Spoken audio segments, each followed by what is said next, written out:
स्वाभाविक रूप से भाई मुख्तार अंसारी जी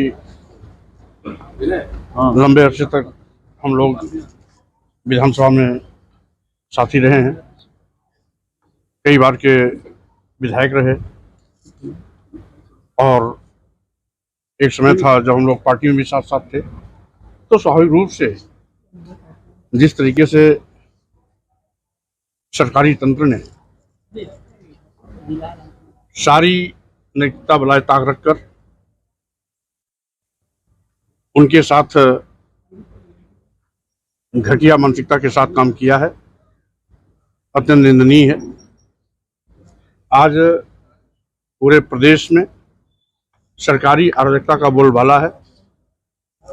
न्यायपालिका भी सरकारी अराजकता के सामने घुटना टेक चुकी है। जो काम न्यायपालिका को करना चाहिए आज सरकारी तंत्र खुद सरकारी गुंडा तंत्र के बलबूते उस काम को अंजाम देने में लगी हुई है। हम अपराधी हैं या नहीं हैं,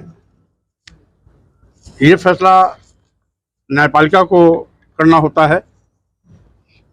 न्यायपालिका दंड भी सुनिश्चित करती है किसे क्या दंड दिया जाना है, लेकिन आज न्यायपालिका को भी दरकिनार कर जिस तरीके से उत्तर प्रदेश की सरकार अराजकता के रास्ते पर आगे बढ़ रही है, कानून व्यवस्था पूरी तरीके से ध्वस्त हो चुकी है,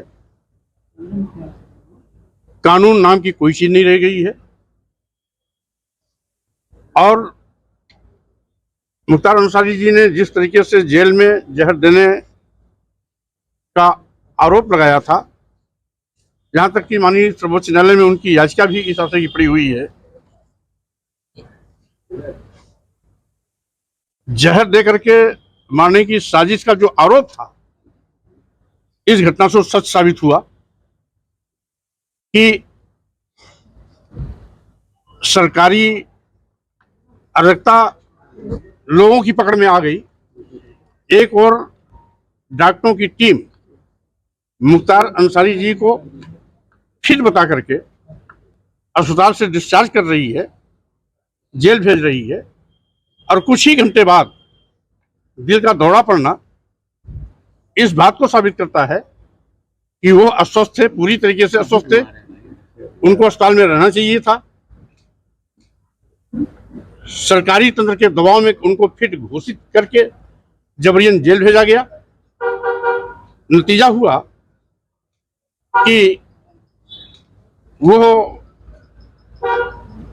जो आशंका व्यक्त कर रहे थे कि जहर देकर के मुझको मारने की कोशिश की जा रही है, वो साजिश के तहत सरकार उस पर काम कर रही थी और अंत में वही हुआ जो आशंका जाहिर की गई है। ये बहुत ही दुखद घटना है। मैं परिवारजनों को शोक संवेदना व्यक्त करने के लिए यहाँ पर आया हूँ। और जिस तरीके से आज सरकारी तंत्र स्वयं अराजकता के रास्ते पर जा रहा है, ये प्रदेश और देश का भी दुर्भाग्य है कि जिनको कानून की रक्षा करनी चाहिए, जिन्हें न्यायपालिका में विश्वास करना चाहिए, उनका विश्वास न्यायपालिका में नहीं है, उनका विश्वास सरकारी गुंडाइज्म पर है। तो स्वाभाविक रूप से ये बहुत दुखद है, इसकी मैं घोर निंदा करता हूँ। अंतिम संस्कार में जिस तरीके से जिला प्रशासन का कदम सामने आया, वीडियो वायरल हुआ है, इसको देखते हुए क्या बताएंगे कि क्या इस तरह के जिला प्रशासन की रवैया है, ये उचित है? देखिए, जब पूरी उत्तर प्रदेश की सरकार खुद अराजकता के रास्ते पर चल रही है, तो उनके अधीन प्रशासनिक अधिकारी भी सरकार के इशारे पर इस प्रकार की बचकानी हरकत करते नजर आ रहे हैं। कल मैंने टीवी और मीडिया के माध्यम से देखा कि जिस तरीके से जिलाधिकारी ने जनाजे में आने से रोकने के लिए एक बड़ी लंबी पुलिस फोर्स के साथ कवायद कर रही थी।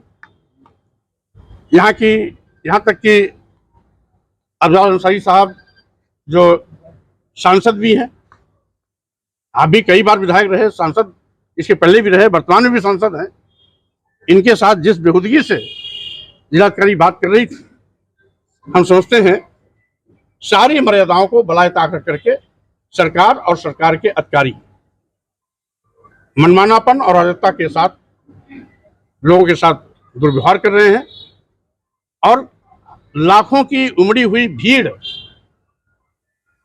इस बात की गवाह है कि मुख्तार अंसारी की वो लोकप्रियता थी, जिसके नाते आसपास से लाखों की भीड़ उमड़ के आई थी। तमाम प्रशासनिक तंत्र के रोकने के बावजूद भी लाखों का हजूम उमड़ा। ये उनकी लोकप्रियता को जाहिर करती है। और साथ ही साथ मुख्तार अंसारी के साथ जेल में, अस्पताल में जो कुछ भी सरकारी तंत्र द्वारा किया गया है, उसका आक्रोश भी दिखाई पड़ा।